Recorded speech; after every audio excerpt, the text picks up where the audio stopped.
অঞ্চলে তৃণমূল কংগ্রেস একটা বিক্ষোভ মিছিল করেছিল। বিক্ষোভ মিছিলে তারা নাম দিয়েছিল, আমাদের জেলা সভাপতি দেবতনুদা এসছেন, তার জ্ঞাতার্থে বলি, ওরা ওই বিক্ষোভ মিছিলে নাম দিয়েছিল কেন্দ্রীয় সরকারের বঞ্চনার বিরুদ্ধে নাকি তাদের মিছিল। যারা কেন্দ্রীয় সরকারের বঞ্চনার কথা বলেছিল, আমাকে এই অঞ্চল থেকেই কয়েকজন ব্যক্তি হোয়াটসঅ্যাপে বেশ কিছু খবর পাঠিয়েছে এবং তারা বলেছে, দাদা যখন আপনারা মিছিল করবেন একটু এই কথাগুলো বলবেন, কয়েকটা প্রশ্ন তৃণমূল কংগ্রেসকে জিজ্ঞেস করবেন। যারা বলেছিল যে কেন্দ্রীয় সরকার তাদেরকে বঞ্চিত করেছে, সেই ব্যক্তির নামে একজন লিখে পাঠিয়েছে হোয়াটসঅ্যাপে, কে লিখে পাঠিয়েছে সেটা বলছি না, কার নামে লিখে পাঠিয়েছে সেটা আপনারা সবাই বোঝেন, ওকে হিরো করছি না বলে দিয়ে। ওর নাম ধরে নেন, কি নাম দেবো রে, বালিচোর বলে, মাদাইগঞ্জের বালিচোর, মাদাইগঞ্জের বালিচোর। তো বলছে, দাদা এই মাদাইগঞ্জের বালিচোর রাজা ইটভাটার মালিক মাদাইপুরে আছে কেউ? রাজা ইটভাটার মালিক কেউ আছে একটা বালিচোর? তারপর বলেছে ওর জেসিবি মেশিন আছে। তারপর বলেছে ওর স্ত্রীর চাকরির জন্য কেনা আছে আরেকটা কয়লা চোরের কাছ থেকে জমি কেনা আছে। ওর সালার জন্য চাকরির জন্য আরেকটা কয়লা চোরের কাছ থেকে জমি কিনে রেখেছে। ইসিএল এর ইলেকট্রিক লাইন অবৈধভাবে নিয়ে ইট ভাটা চালাচ্ছে। মাদাইপুর ওসিপি পুরো কর্তৃত্ব ওই বালিচোরের হাতে, যেখানে অবৈধভাবে নিয়মিত কয়লা চুরি হয়। মাটি চুরির সঙ্গেও যুক্ত, কয়লা ডিও চালাচ্ছে। মাদাইপুরে বালিঘাট অবৈধভাবে চলছে, পুরো কর্তৃত্ব ওই বালিচোরটির হাতে। এই বালি চালাতে প্রতি ট্রাক পিছু 200 টাকা করে নেওয়া হয় এবং প্রতিটি ট্র্যাক্টর 5 টিপ করে চললে মোট 43টি ট্র্যাক্টর আছে, তাহলে 43 গুণিত 1000, 43,000 টাকার প্রতিদিন তোলা পায়। একদম হিসাব করে করে পাঠিয়ে দিয়েছে। তারপর বলেছে মাদাইপুর, নতুনডাঙ্গা, মাদারবনি 3টি টোল ট্যাক্সে প্রতীক পাবন মন্ডল নামে যে টেন্ডার আছে, পুরো কর্তৃত্ব তা ওই বালিচরের হাতে আছে এবং টোল ট্যাক্স থেকে বড় গাড়ি 120 টাকা এবং ছোট গাড়ি 80 টাকা নেওয়া হয়। মাদাইপুর ট্রেড ইউনিয়ন থেকে শ্রমিকদের কাছ থেকে প্রচুর টাকা তোলে। সঙ্গে মদ্যপান তো আছেই, খারাপ ভাষায় ফোনে গালাগালি এ তো আছেই। আরেক বালিচোর, সেও মাদাইপুরের ইসিএল এ কর্মরত, ডিউটি করে। তার man number 192144, Pandabeswar area, duty করে না। তার স্ত্রীর কথাটা বলছি না, এটা ঠিক হবে না। আর একজন বালি মাফিয়া আছে যে জমি কেনা বেচা করে এবং কিভাবে ইসিএল এর জমি কাউকে বিক্রি করে দিয়ে চাকরি পাইয়ে দিয়ে সেখান থেকে অর্থ রোজগার করা হয়। এটা একজন পাঠিয়েছে আমাকে। তারপর ও আবার এটা পড়তে পড়তে আরেকটা কাগজ পড়ে, আরেকটা পাঠালে। কত পাঠাচ্ছি রে বাবা, কত লোক তোকে ভালোবাসে দেখ এই এলাকার। মানে আমি ভাষণ দিচ্ছি ততক্ষণ আরেকটা পাঠালো। দাঁড়া, বুঝতে পারছিস তো কাকে বলা হচ্ছে? আমাদের ছেলেরা বুঝছে তো নাকি? হ্যাঁ, এখনই বললো যে দাদা বলুন, মাদাইপুর ওসিপির ভিতরে বালু মজুদ করে রেখেছে কমপক্ষে 1000 ট্রাক বালি। এটা জিতেনদাকে একটু বলতে বলুন, মানে কেউ পাঠিয়েছে যে জিতেনদাকে বলতে, মানে আমাকে বলতে বলছে এখন। হ্যাঁ, বলে দিলাম ভাই, কত 1000 ট্রাকার ট্রলি বালি রেখেছে মাদাইপুরে। পুলিশ তো আছে, পুলিশকে বলবো আপনারা একটু দেখে নেবেন মাদাইপুর ও প্যাচের ভিতরে 1000 ট্রলি বালি আছে কিনা একটু চেক করে নেবেন। এরপর বলি, তোরা বাবা বলছিলিস যে কেন্দ্রীয় সরকারের বঞ্চনা। আগে বাবা ইসিএল তো কেন্দ্রীয় সরকারের, মাসে 2 লাখ 3 লাখ বেতন নিচ্ছিস, আর বেতন নিয়ে 24 ঘন্টা ঝান্ডে নিয়ে ঘুরে বেড়াচ্ছিস, একদিনও ডিউটি যাচ্ছিস না। ইসিএল তোদেরকে বঞ্চনা করছে, কেন্দ্রীয় সরকার বঞ্চনা করছে না, তোরা ইসিএল কে ঠকাচ্ছিস, তোরা কেন্দ্রীয় সরকারকে ঠকাচ্ছিস। আর বাঙ্কলেশ্বর বাবা আছে না, ওই বাঙ্কলেশ্বর বাবা আগে আমার জুতো পরিষ্কার করতো। ওই বাঙ্কলেশ্বর বাবার কথায় বেশি নাচিস না, বেশি উড়িস না নুনো, পরে সামলাতে পারবি না। ফেসবুকে খুব ডায়লগ মারছিস না, জেলের ভেতরে কিন্তু ফেসবুক করতে দেয় না বাবা। করে কমে খাচ্ছিস, করে কমে খা, বেশি মানুষের উপর অত্যাচার করিস না, না হলে মনে পড়ে তো 2 বছর আগে অনুব্রত মণ্ডল যখন অ্যারেস্ট হয়ে এসেছিল, তোরা সবাই মিলে আসানসোল জেলে ওর সঙ্গে দেখা করতে গেছিস। তোরা যার সঙ্গে দেখা করতে যাস তার কি অবস্থা হয় বুঝেছিস তো? তোরা অনুব্রত মণ্ডলের সঙ্গে দেখা করতে গেলি, তার ওজন দেখ 22 কিলো কমে গেল, বেচারা 2 বছর জেলে থাকতে হলো। এখন তোরা দল বল নিয়ে ওই বাঙ্কলেশ্বর বাবার সঙ্গে রোজ দেখা করতে যাচ্ছিস কেন বাবা? অনুব্রতকে ডুবালি, আবার ওকে কেন ডুবাবি? ওকে সুস্থ থাকতে দে ভাই, কেউ বাঁচাতে পারবে না। আর বলি, বড় বড় ডায়লগ মারা বন্ধ কর, না হলে তোদেরকে কিভাবে সাহায্য করতে হয় আজ নাম বললাম না, মেন নাম্বারটা বললাম না। করে কমে খাচ্ছিস, ভদ্র মানুষের মতো থাক, ভদ্রলোকদের মতো থাক, না হলে কাল থেকে ডিউটি যেতে হবে। কিন্তু ওই যে বড় বড় স্লোগান দিচ্ছিল তার পাশে একজন লাফাচ্ছিলিস না খুব। 26 বিধানসভায় বিজেপি 4000 লিড হবে। কত লিড হবে? 4000 লিড হবে।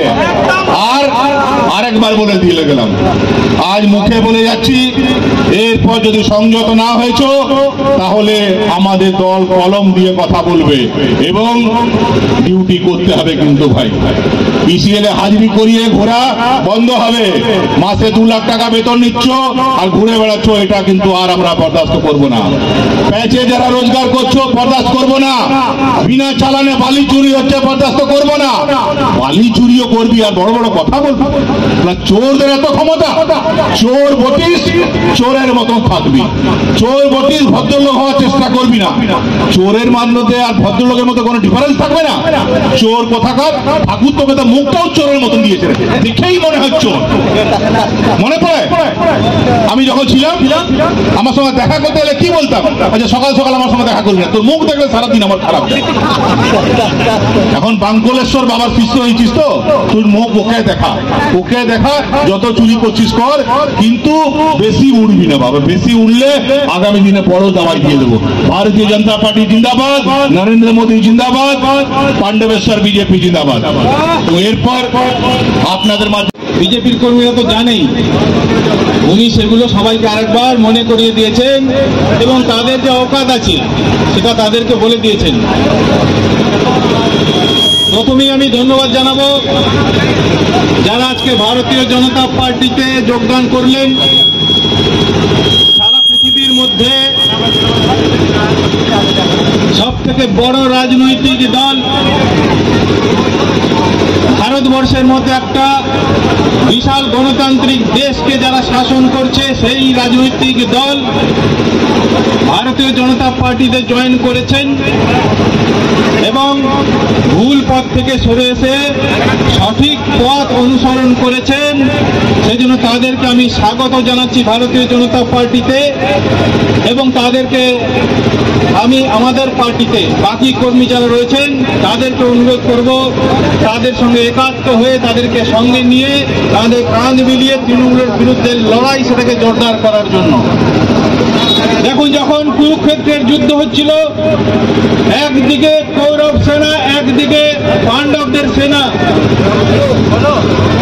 যুদ্ধ করার জন্য প্রস্তুত, তখন ভগবান শ্রীকৃষ্ণ রথ থেকে নেমে কৌরব সেনাদের উদ্দেশ্যে বললেন, এটা ধর্মযুদ্ধ, এটা ন্যায়ের সঙ্গে অন্যায়ের যুদ্ধ, এটা ধর্মের সঙ্গে অধর্মের যুদ্ধ। কৌরব পক্ষের মধ্যে এখনো পর্যন্ত যারা ধর্মের পথে যেতে চান তারা এখন এই যুদ্ধক্ষেত্রের মধ্যে পাণ্ডবদের দলে যোগদান করুন। আমাদেরও আহ্বান থাকছে তৃণমূলের সেই সমস্ত লোকেদের কাছে যাদের মধ্যে বিবেক আছে, যাদের মধ্যে ভদ্রতা রয়েছে, তাদের কাছে আমার আহ্বান রইল যে এখন অধর্মের পথ ছেড়ে, অন্যায়ের পথ ছেড়ে, দুর্নীতির পথ ছেড়ে তৃণমূল কংগ্রেস ছেড়ে ভারতীয় জনতা পার্টিতে যোগদান করুন। আপনাদের আমরা স্বাগত জানাবো। কিন্তু পাশাপাশি এটাও আমি বলে দিতে চাই, তৃণমূলের কোন নেতা যারা দুর্নীতির সঙ্গে যুক্ত রয়েছে, যারা সন্ত্রাসের সঙ্গে যুক্ত রয়েছে, যারা মানুষকে শোষণ করছে, এই রকম ছোট বড় কোন নেতাকে ভারতীয় জনতা পার্টি গ্রহণ করবে না, তাদেরকে ভারতীয় জনতা পার্টি দলে নেবে না। আজকে যে এলাকায় দাঁড়িয়ে আমরা বক্তব্য রাখছি বা আজকের কর্মসূচি করলাম, সেখানে ব্যাপক দুর্নীতি চলছে। আমাদের রাজ্য নেতা মাননীয় জিতেন্দ্র দাস সবার সামনে পরিষ্কার করে বলেছেন, কিন্তু আমি একটা জিনিস উল্লেখ করা দরকার আমার, সেটা হচ্ছে এখানকার যারা কয়লা চোর, তারা এখানকার ইসিএল এর স্থানীয় ম্যানেজমেন্টের সঙ্গে যোগ সাজেশ করে হাত মিলিয়ে লোকাল কিছু দুর্নীতিগ্রস্ত যারা ম্যানেজমেন্টের মধ্যে রয়েছেন তাদেরকে ম্যানেজ করে তাদের সঙ্গে যোগ সাজেশ করে মানুষকে ঠকাচ্ছে, সরকারকে ঠকাচ্ছে, ইসিএল কে ঠকাচ্ছে, তারা কয়লা চুরি করছে। জিতেন্দ্র দা তৃণমূলের সমস্ত কয়লা চোরদের হুঁশিয়ারি দিয়েছেন। আমি জেলা সভাপতি হিসেবে ইসিএল এর লোকাল যে সমস্ত দুর্নীতিগ্রস্ত ম্যানেজমেন্টের মধ্যে লোকেরা রয়েছেন, অফিসাররা রয়েছেন, তাদেরকে আমি হুঁশিয়ারি দিয়ে বলে যেতে চাই যে বেশি দিন নেই, এতদিন পর্যন্ত সমস্ত কিছু সহ্য করা গেছে, কিন্তু ভারতীয় জনতা পার্টি আমাদের ইসিএল সেন্ট্রাল গভর্নমেন্টের এজেন্সি, ভারতীয় জনতা পার্টি যে সেন্ট্রাল গভর্নমেন্ট চালাচ্ছে সেই দলের লোক হিসেবে, সেই দলের রাজ্য সভাপতি, জেলা সভাপতি হিসেবে আমি আপনাদের পরিষ্কার বলে দিতে চাই যে এখনো পর্যন্ত সমঝে যান, এখনো পর্যন্ত দুর্নীতির রাস্তা থেকে সরে দাঁড়ান, না হলে স্থানীয় ম্যানেজমেন্টের যারা এই সমস্ত কয়লা চোরদের সঙ্গে হাতে হাত মিলিয়ে সরকারের ক্ষতি করছে, ইসিএল এর ক্ষতি করছে, সাধারণ মানুষের ক্ষতি করছে, সামগ্রিকভাবে দেশকে ক্ষতিগ্রস্ত করছে, তাদের একজনকেও রেয়াত করা হবে না। তাদের বিরুদ্ধে যা পদক্ষেপ নেওয়ার দরকার সেই সমস্ত পদক্ষেপ নেওয়া হবে। এর আগে অনেক জিএম এর বিরুদ্ধে কর্মসূচি নেওয়া হয়েছে, অ্যাকশন নেওয়া হয়েছে, অনেক জিএম জেল খাটেছে, অনেক জিএম এর কাছে সরকারি এজেন্সি থেকে, তদন্তকারী এজেন্সি থেকে চিঠি এসেছে। আপনাদেরকে এখন বলে যেতে চাইছি, আপনারা যদি সমঝে না যান, এই ধরনের লাভ লেটার, প্রেমপত্র আপনাদের কাছেও আসা শুরু হবে এবং তখন কিন্তু আপনারা আপনাদের নিজেদের চাকরি বাঁচিয়ে এখানে এই দুর্নীতি করতে পারবেন না।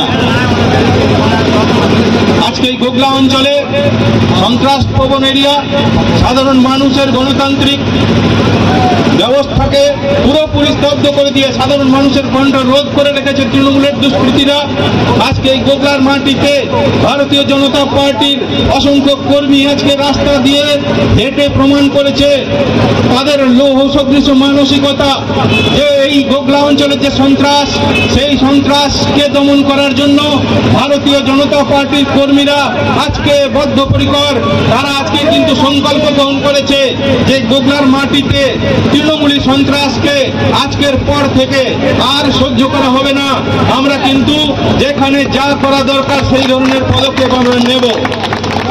যারা সবাই এই কর্মসূচিতে অংশগ্রহণ করেছিলেন, পথ হেঁটেছেন, অদম্য সাহসের পরিচয় দিয়েছেন, ভারতীয় জনতা পার্টির একজন সক্রিয় কর্মী হিসেবে, নেতা হিসেবে বুক ফুলিয়ে সন্ত্রাসীদের সামনে রাস্তা দিয়ে হেঁটেছেন এবং এখানকার যে নেতা কিংপিন নরেন চক্রবর্তীর বিরুদ্ধে আপনারা স্লোগানে গলা মিলিয়েছেন, তাদেরকে, তাদের এই সাহসকে আমি কুর্নিশ জানাচ্ছি এবং তাদের সবাইকে আমি আগামী দিনের 2026-এ যে বিরাট লড়াই হতে চলেছে, সেই লড়াইয়ে পাণ্ডবেশ্বর সিট ভারতীয় জনতা পার্টি দখল করবে, করবে, করবে, এই অঙ্গীকার করে এই লড়াইয়ের শপথ নিয়ে আমাদেরকে ফিরতে হবে। সবাইকে ধন্যবাদ জানিয়ে আমি আমার বক্তব্য